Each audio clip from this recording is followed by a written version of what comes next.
Welcome to Happy, Healthy, Whole, and Rich, where faith meets action and transformation is non-negotiable. I'm Tina Brinkley Potts, and I believe now is the time to step boldly into your power, walk in divine wisdom, and claim the life you were meant to live. Each episode, I'll bring you real, unfiltered truth, because this world needs leaders who refuse to shrink. Let's get it. Welcome to Happy, Healthy, Whole, and Rich, where spiritual truth meets daily transformation. I'm Tina Brinkley Potts, and I know who I play for. Today's episode is a gentle dismantling of one of the deepest lies we've ever been taught. That intellect is the highest form of knowing. That logic leads. That if it can't be explained, it can't be trusted.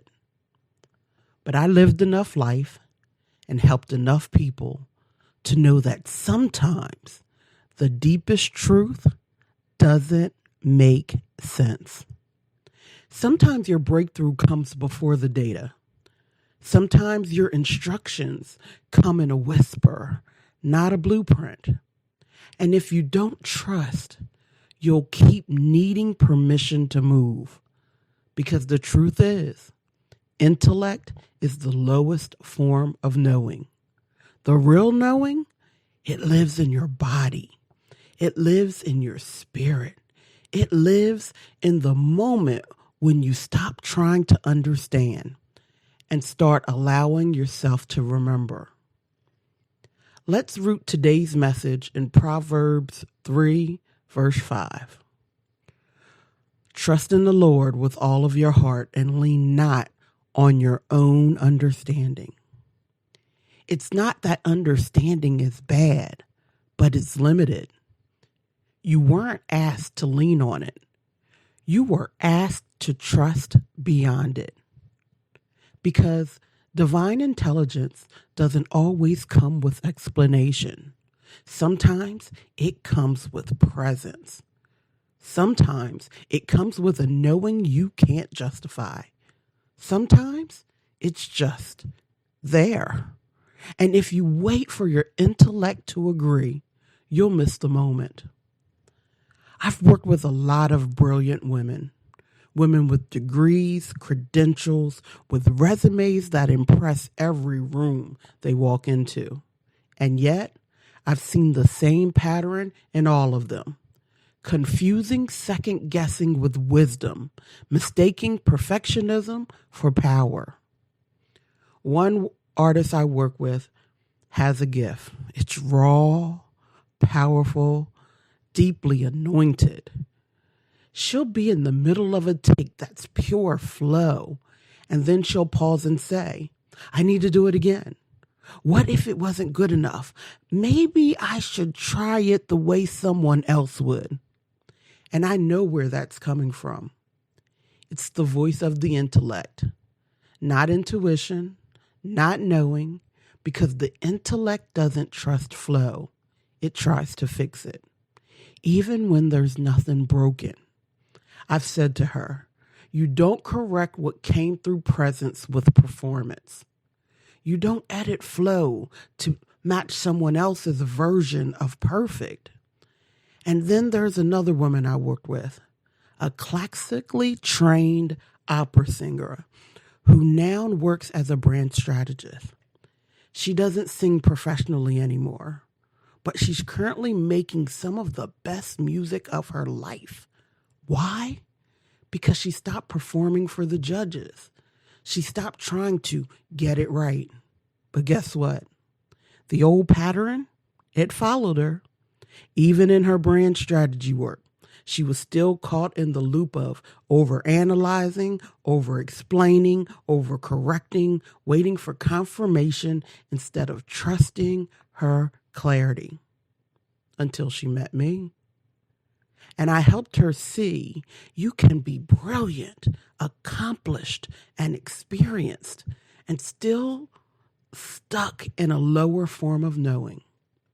Because intellect is not the enemy, but it's not the authority either.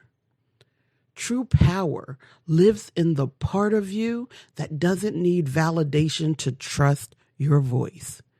That doesn't need someone else's framework to know what's true. And the truth is, you don't need to understand the miracle to walk in it. You just have to stop doubting what came through you in flow. Because every time you second guess your knowing, you delay your demonstration. And I'm not here to live delayed anymore. Trust in the Lord with all your heart and lean not on your own understanding. It doesn't say don't have understanding. It says don't lean on it. Because when you lean on something, it means you're relying on it as your foundation. And understanding, intellect, will only take you so far. The women I've worked with were brilliant, educated, strategic. They all had understanding in the world, but they were still stuck, still second guessing, still performing for approval, whether it was in the studio or in a branding pitch, because no matter how much they knew in their head, they didn't trust what was rising in their spirit. And this scripture says clearly, trust in the Lord with all your heart. Not your mind, not your credentials, not your perfect outline, your heart. That means trusting what doesn't always make sense. Trusting what moves through you in stillness. Trusting what gets louder the quieter you become. Because God doesn't always explain the instruction before he sends it. Sometimes the direction comes before the understanding. Sometimes the download shows up without a diagram.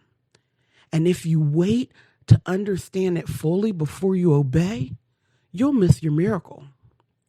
So yes, your mind can help you navigate, but your knowing is what helps you create.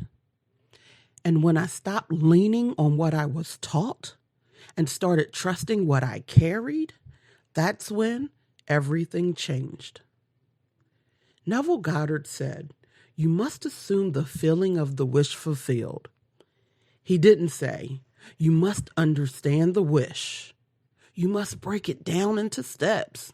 You must study it until it makes sense." He said, "Feel it, assume it, live from it." And this is why intellect, while useful, is not supreme. Because the deepest truths, the ones that shift your life, aren't processed through the mind. They're embodied through the spirit. Florence Scovel Shinn said, "Intuition is a spiritual faculty that does not explain, but simply points the way." That means if you're waiting for your mind to explain what your spirit already knows, you're going to be late to your own breakthrough. Because intellect needs proof. Intuition just knows. Intellect wants to gather more data. Intuition says, go now. Intellect says, but how? Intuition says, this way. And here's the metaphysical truth. The subconscious is moved not by facts, but by feeling. It's not logic that reprograms your life. It's belief, emotion, repetition, embodiment. That's why some of the most intellectual people stay stuck, because they're trying to think their way into transformation. But the laws don't move on thought alone. They respond on being. And this is what I've come to trust above all. My best decisions didn't come from research. They came from resonance. I knew it, I felt it, and even if I couldn't explain it, God confirmed it after I moved. So I'm done trying to intellectualize what I was born to live, because the truth doesn't always make sense. But when it's real, it sets you free. So Let's do some reflections and a little bit of journaling. So I want you to take a deep breath.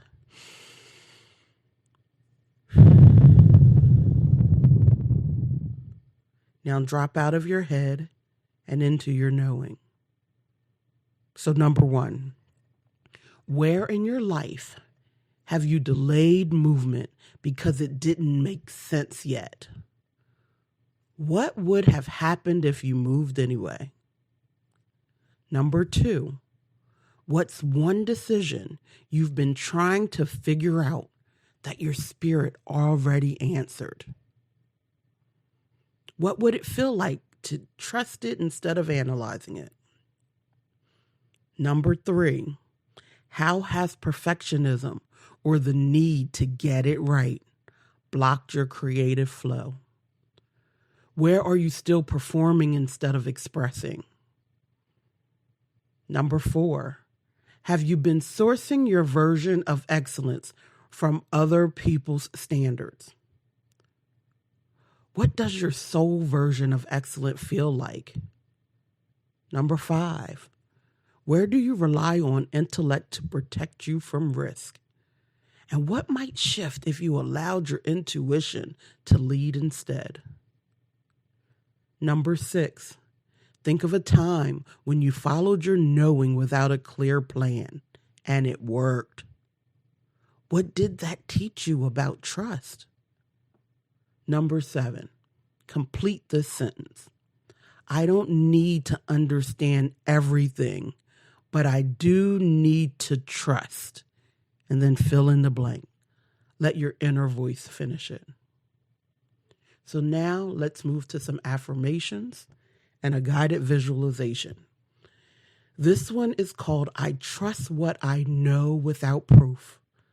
So you can speak these affirmations aloud. If you can't, just let them resonate into your being. I trust what I know, even when I can't explain it. I honor the whisper that comes before the evidence. I no longer need permission to move in truth. I release the need to understand everything before I act. I feel what is real. I feel what is aligned. My intuition is sacred. My clarity is divine. I don't have to prove my knowing. I just have to honor it. I am safe to trust my inner guidance without delay. Now, let's anchor that with breath and vision. So close your eyes, take another deep breath. See yourself in the middle of a quiet field at dawn. There are no signs, no maps, no voices telling you which way to go. Just the stillness and your own heartbeat. You begin walking not because someone told you to, but because you feel the pull. It's subtle, but certain. It's not shouting, but it's steady. As you walk, you pass other travelers, some with clipboards, maps, and spreadsheets. They stop, confused. They hesitate, trying to decide what makes the most sense. You keep going because what's guiding you doesn't need explanation. It's not a plan, it's a knowing. You come to a hill, and when you reach the top, everything opens. You see the valley, you see the provision, you see the peace, and you whisper, I didn't understand the path, but I trusted the pull, and the pull never lied to me. Let that knowing settle into your bones. Let your breath become still. And when you open your eyes, carry the truth that doesn't need to be explained. You don't need to know everything. You just need to trust what you already know. You don't have to understand the path before you take the step. You don't need data to validate your direction. You don't need logic to bless your leap. Intellect is a tool. Intuition is your compass. And your soul has never been confused about who you are. So the next time you feel the pull, don't second guess it. Don't ask for 10 signs. Don't wait until it makes sense. Just listen and move. Because when you honor what you know, life will meet you with confirmation, clarity, and more peace than you thought possible. Until the next time, be happy, healthy, be whole, and above all, be rich. Rich in discernment, rich in self-trust, and rich in the kind of knowing that doesn't require proof to move. If this message spoke to you, don't keep it to yourself. Share it, live it, and let's grow together. Head over to happyhealthywholerich.com for more powerful teachings and join the movement. Remember, your breakthrough is waiting, but you have to show up. Until the next time, stay happy, healthy, whole, and rich.